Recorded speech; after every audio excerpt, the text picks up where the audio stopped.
Bismillahirrahmanirrahim. Assalamualaikum warahmatullahi wabarakatuh. Sebelumnya perkenalkan, nama saya Zulfikar dengan NIM 180254243033 dari jurusan Budidaya Perairan Fakultas Kelautan dan Perikanan Universitas Maritim Raja Ali Haji.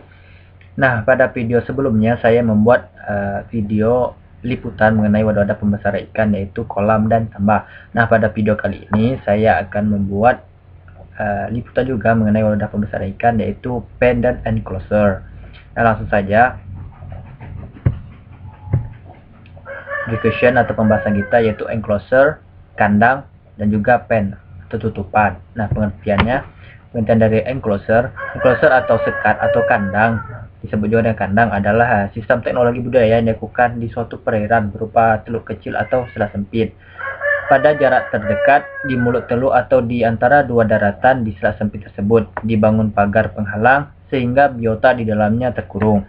Nah, pagar penghalang dapat terbuat dari kayu dan jaring batu. Nah, biasanya kandang yang digunakan untuk budidaya, misalnya budidaya kepiting atau kepiting soka, umumnya berbentuk kotak-kotak dengan ukuran idealnya itu 15 x 15 x 20 cm. Nah, kotak-kotak ini ditata sedemikian rupa dengan memberi jalan setapak dari bambu untuk pembudidaya agar mudah dalam mengelola dan mengamati kepiting soka tersebut. Nah, ini ada salah satu contoh enclosure dari channel YouTube-nya Indahnia. Langsung saja kita lihat videonya. Nama saya Ismail selaku pengawas Koperasi Cahaya Pesung, sekaligus pengelola Koperasi Kepiting Lunak, usaha kepiting lunak. Dengan adanya usaha kepiting lunak, kita yang pertama sekali harus menyediakan lahan. Inilah lahan yang pertama, harus ada kedalaman air 1 meter atau 1,20 meter, itu harus rata. Jika kurang dalam, terik matahari akan meningkatkan suhu air dan berdampak buruk terhadap kondisi kepiting. Harus ada lagi pintu air, airnya harus keluar masuk. Jangan sampai air mengendap. Kalau air mengendap, apalagi umpan yang kita tabur ke takir-takir terlalu berlebih, maka umpan itu menjadi busuk. Terjadilah virus di pembusukan umpan itu. Lahan yang digunakan untuk budidaya kepiting soka tidak boleh dijadikan tempat memelihara udang, karena udang lebih mudah terjangkit penyakit.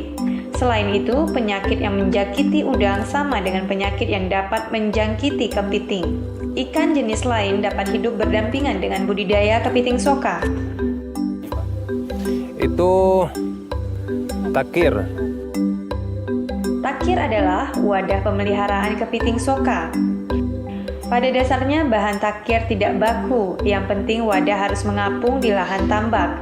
Koperasi Cahaya Pesung memilih menggunakan takir yang merupakan kombinasi dari bambu, 2 jenis jaring dan tali.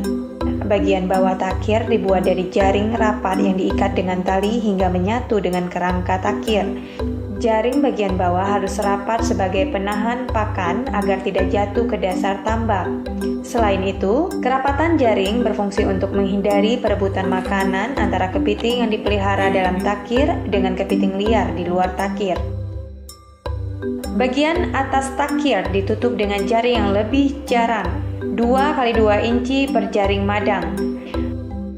Setelah dijalin dengan tali, bagian atas petakan jaring harus dipotong 3-4 petak untuk mempermudah proses memasukkan, mengeluarkan, dan memberi pakan kepiting. Bagian jaring yang dipotong diikat kembali dengan tali agar kepiting tidak keluar dari bilik takir. Gunakan simpul tali sepatu agar mudah dibuka. Bilik takir berfungsi sebagai ruang isolasi bagi kepiting lunak yang sedang berganti cakang. Ukuran petakan dalam takir 20 cm x 15 cm. Setiap petak takir diisi 1 ekor kepiting. Setelah digunakan 1 kali masa panen 17 hari, takir harus dientaskan dari lahan tambak untuk dijemur. Penjemuran bertujuan membersihkan bibit penyakit yang melekat pada takir selama masa budidaya. Selain untuk menjaga kepiting dari sifat kanibal sesamanya, takir juga berfungsi mempermudah proses pemanenan, mengendalikan pemberian pakan dan pengamatan pada masa panen. Ini pipa. Ini pipa ini fungsinya untuk pengapungan supaya takir ini bisa terapung. Tapi boleh apa aja asal mengapung. Misalnya kita nggak pasang pipa, asal boleh botol aqua, tapi ini praktis dan tahan lama. Nah, selanjutnya penkultur. Nah, penkultur ini adalah sistem budidaya yang berupa kandang dengan dinding terbuat dari jaring yang ditunjang oleh batu kayu, sementara dasar kandang berupa dasar perairan. Nah, berbeda dengan enclosure tadi. Enclosure tadi itu kandang atau box yang terbuat dari plastik yang sudah ada terus diletakkan di suatu perairan. Sedangkan penkultur ini dindingnya ditancapkan dengan terbuat dari kayu yang ditancapkan ke perairan dan dindingnya terbuat dari jaring. Nah, ini ada salah satu video dari budidaya teripang di channelnya Sigit Seafood di Desa Toruseje Laut. Langsung saja. Ya, ini namanya Pak Husain Onte, pembudidaya teripang pasir. Ini budidaya beliau sangat luar biasa. Ukuran jaring 12 kali 3, isi bibit teripang pasir itu kurang lebih 4.000 ekor. Di kotak 1 ukuran 4 kali 4, isi teripang pasir kurang lebih 2.000 ekor. Ini, guys. Semangat pembudidaya teripang Pak Timur. Oh, ada gambaran ibu di situ,